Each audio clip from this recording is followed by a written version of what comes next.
Shalom. Hoy vamos a hablar de la fiesta de la entrega de la Torá. Estamos ya ante la fiesta de Shavuot, la fiesta de la entrega de la Torá. Parece ser una ocasión adecuada para recordar lo que es la Torá y reforzar su estudio.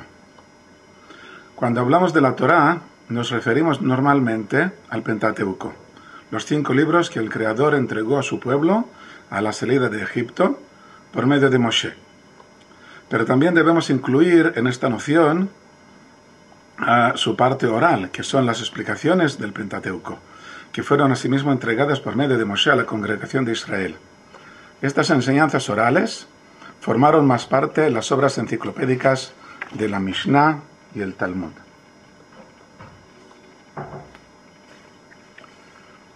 Más ampliamente podemos llamar Torá al conjunto de las profecías destinadas a reforzar el cumplimiento de los mandamientos del Pentateuco. La tradición judía nos habla de 613 mandamientos. Aunque de todos modos, este número no aparece en la Torá misma, ni tampoco hay un cómputo único de este número, de estos 613 mandamientos, ya que en el Talmud mismo hay diversas polémicas sobre algunos mandamientos, que parece dar a entender que no todos los sabios aceptaban a uno u otro mandamiento como escrito en la Torá. Pero esto nos puede engañar.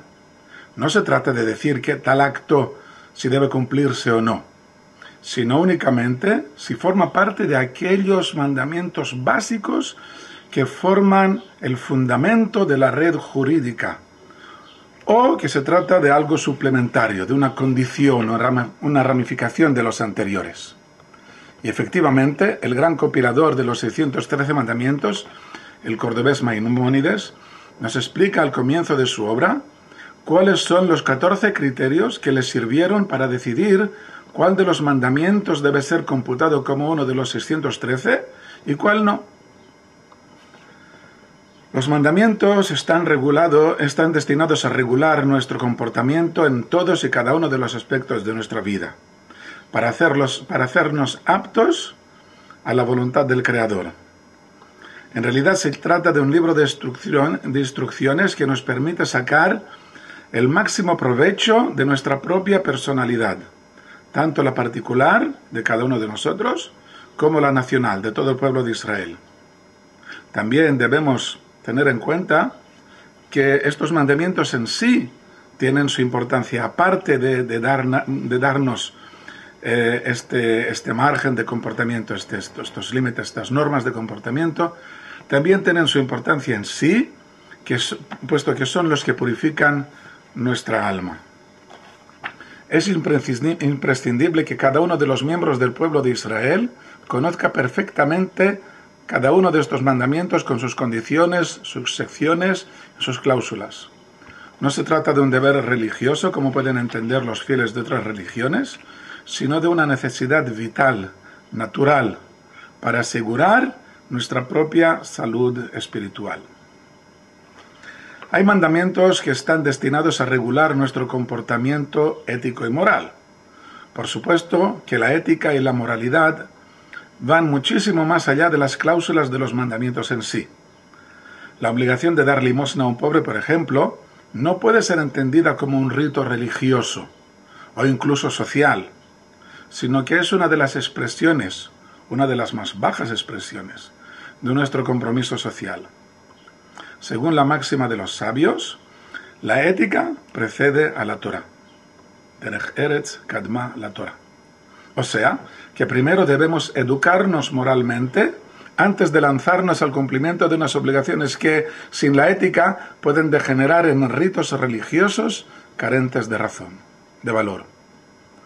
Por esto se estableció la costumbre de estudiar el Tratado de Avot, el Pirkei Avot, que reúne las enseñanzas éticas y morales de los sabios de Israel, precisamente alrededor de la fiesta de Shavuot.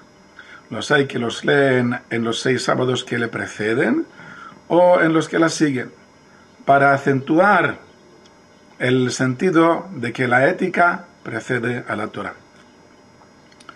Pasando ya al cumplimiento de los mandamientos en sí, es necesario estudiarlos diariamente, comenzando por los más prácticos, como es el Shabbat, las fiestas, la Kashrut, la vida matrimonial. Debemos conocer las particularidades de cada uno de ellos para poder cumplirlos correctamente sin que ello suponga una carga o un castigo para nosotros. La única posibilidad de entenderlos adecuadamente es al estudiar el origen bíblico de cada uno de ellos y los ideales que respaldan las polémicas rabínicas a que se refieren.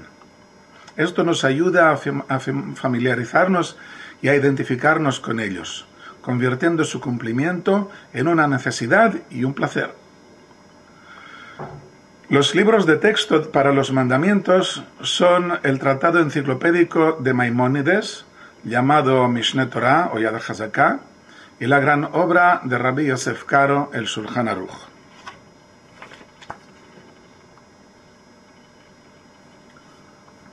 Este último ha sido aceptado por todas las comunidades judías, con algunos cambios y rectificaciones, como libro básico de la legislación judía. Se divide en 4 secciones. Vamos a ver. Espero que lo vean bien. Se divide en 4 secciones. Orach Chaim, Yoreh De'ah, Even HaEzer y Choshen Mishpat. La primera, Orach Chaim, trata de las leyes básicas, diarias. Las oraciones, las bendiciones, el Shabbat, las fiestas. Yoreh De'ah se ocupa ya de las leyes que los rabinos deben enseñar, las de Kashrut, la prohibición de idolatría, las relacionadas con la menstruación y el parto de las mujeres, el duelo por los difuntos, etc. Even HaEzer y Choshen Mishpat ya están destinadas a los jueces, puesto que tratan de las leyes referentes a los matrimonios, sus complicaciones como pueden ser el adulterio, la bastardía, las leyes de levirato y de divorcio. Y luego, en Choshen Mishpat, los pleitos y los problemas de la vida social. La primera parte del Shulchan Aruch, el Orach Mishpat, fue comentada y ampliada, o a veces recopilada y abreviada, por varios sabios de hace unos 100 años, que crearon unas obras llamadas Mishnah Brura y Kitzur Shulchan Aruch. Hay varias ediciones de dichas abreviaturas, llamadas equivocamente Shulchan Aruch, aunque se trate únicamente de un resumen. Y ya más tarde se han hecho ediciones, digamos, especializadas, en temas determinados como la Kashrut, el Shabbat, las fiestas. Pero la Torá no es únicamente los mandamientos y su cumplimiento. La parte más fácil y más amena de la Torá es lo que se llama la historia sagrada, o sea, los relatos sobre la vida de nuestras patriarcas y la salida de Egipto hasta la llegada a las puertas de la tierra prometida. Los sabios dedicaron mucha atención a estos relatos históricos, ya que en ellos aprendemos las claves de comportamiento ético de los fundadores del judaísmo. El Midrash se dedica a marcar y acentuar los aspectos de este comportamiento, las moralejas o las repercusiones de sus acciones. El Midrash nos aporta detalles históricos sin los cuales nos resultaría imposible comprender el verdadero significado de sus actividades. Pero también nos puede dar puntos de vista pedagógicos o insinuaciones didácticas que no pueden ser interpretadas como hechos históricos, sino como parábolas o como ejemplos ilustrativos. Por lo tanto, debemos siempre meditar sobre el verdadero significado del Midrash, antes de aceptar sus palabras como hechos históricos. Tal vez esté intentando recalcar un dato o un aspecto y para ello está deformando o exagerando los hechos. Los sabios judíos de la Edad Media se dedicaron a proporcionar explicaciones sencillas a los textos de la Torá. El primer exégeta o parshan fue Rabbi Shlomo Yitzhaki, llamado también por su acróstico Rashi, y a continuación Rabbi David Kimchi, llamado también Radak, y Rabbi Abraham Ibn Ezra.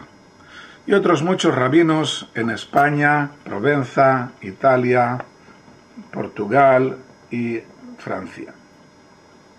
Unos se aferraban a la explicación sencilla del texto, mientras que otros daban explicaciones del Midrash, incluyéndolas como si formaran parte del texto. Algunas veces las polémicas entre estas dos tendencias fueron muy reñidas. Un aspecto muy especial de la Torá es el llamado misticismo judío, la Cábala, que actualmente se ha puesto muy de moda. Los sabios de la Mishnah prohíben la enseñanza del misticismo a las personas que no han sido iniciadas y que no han terminado de estudiar el Talmud y el Shulchan Aruch, ya que las enseñanzas prematuras del misticismo pueden menoscabar la entereza del alumno, causándole la locura, el ateísmo o incluso la muerte, como traen el ejemplo de los compañeros de Rabbi Akiva. La Mishnah en el Tratado de Megilá ya explica que dichas enseñanzas deben ser transmitidas de maestro a alumno como titulares, sin explicarlas, sino dejando que el alumno las entienda por cuenta propia, para evitar que alumnos que no estén preparados se dediquen a su estudio. En la Edad Media apareció el texto del Zohar, que había sido transmitido oralmente desde el rabino Shimon Bar Yochai en la época de la Mishnah, a mediados del segundo siglo, y así durante unos 10 siglos. Ya le habían precedido otros libros místicos como Sefer Hayetzirah y Sefer Abahir. A principios del siglo XVI, un grupo de sabios judíos en la ciudad de Tzfat, entre ellos Rabbi Yitzhak Luria, llamado Arizal, y Rabbi Moshe Cordovero, llamado Ramak, se dedicaron a desarrollar las enseñanzas del Zohar. La mística judía se ocupa de los misterios de la creación del mundo y de los medios que usa el Creador para continuar alimentando y desarrollando esta creación, encaminándola a una meta clara, que fue ya predispuesta antes del comienzo de la creación. Se ocupa también de los estudios del alma humana, de sus funciones, de sus metas, relacionando las metas particulares con las nacionales y con las universales. Surgieron varias escuelas para explicar y interpretar las enseñanzas del Zohar de los grandes sabios del misticismo. Una tendencia muy importante es la de los grandes rabinos hasídicos que transmitían las enseñanzas de la Kabbalah por medio de discursos largos o por medio de párrafos telegráficos, y que fueron transcritos por sus alumnos. Es el caso por ejemplo, los rabinos de Chabad, o por ejemplo Sfat Emet, o Shem Mishmuel. Son libros hasídicos que explican las enseñanzas místicas a un nivel que puede ser apto para los alumnos. Otra tendencia muy importante y coherente, más coherente, es la del rabino Moshe Chaim Luzzatto, que fue muy criticado en su época por ser muy poco después de la aparición del falso Mesías Shabbatai Tzvi. Pero las enseñanzas de Rabbi Luzzatto, conocido también como Ramjal, son muy ordenadas y muy claras, exponiendo paso a paso las teorías del Zohar y de Arizal, relacionándolas con los pasajes bíblicos a que se refieren. Las últimas generaciones, y a la nuestra en particular, necesitan las explicaciones místicas para poder entender el motivo de nuestra vida, el significado profundo de los mandamientos y de los temas más trascendentales, ya que todo ello nos ayuda a llevar a cabo su cumplimiento de un modo más coherente y más completo. En fin, la Torá es un regalo divino para todos, y cada uno de nosotros necesitamos conocerla a fondo, dedicándole todos los momentos, todas las horas posibles. La Torá no es solo para los sabios. El Talmud trae varios casos en que las polémicas más importantes fueron solucionadas con ayuda de personas que eran consideradas incultas o de nivel inferior. El espíritu nacional de Israel alimenta la capacidad de cada uno de sus miembros y le permite recibir su porción de la Torá. Una porción que sólo él podrá llevar a cabo y que sin su participación la Torá quedaría incompleta. Tengamos pues en cuenta todo esto en la fiesta de la entrega de la Torá, la fiesta de Shavuot. Feliz fiesta. Chag Sameach.